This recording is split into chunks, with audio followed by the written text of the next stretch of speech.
পাবে, কে কোথায় কী করতেছে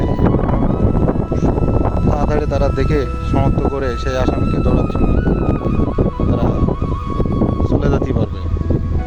এই শক্তিশালী ড্রোন, এই ড্রোন প্রশিক্ষণ চলতেছে দেখতেই পাচ্ছেন। ড্রোন প্রশিক্ষণ শেষ হওয়ার পরে সবার ক্যাম্পে, ফরেস্ট গার্ড ক্যাম্প ভিতরে যতগুলো ক্যাম্প আছে সবগুলো দেওয়া হচ্ছে। তো আমি যারা অবৈধভাবে সুন্দরবনে মাছ কাঁকড়া ধরতে যান কিংবা হরিণ শিকারি, বাঘ শিকারি, তাদেরকে উদ্দেশ্য করে বলবো, এরকম চিন্তাভাবনা থাকলে আপনাদের সুন্দরবনে যাওয়ার দরকার নেই ভাই। এই বেশি করে শেয়ার করে বেশি বেশি করে শেয়ার করবেন এই ভিডিওটি, অন্যের দেখার সুযোগ করে দেবেন এই ভিডিওটি প্লিজ। এই ভিডিওটির মাধ্যমে অনেক মানুষ সচেতন হয়ে সুন্দরবনে সুন্দরভাবে মাছ মারার চিন্তাভাবনা নিয়ে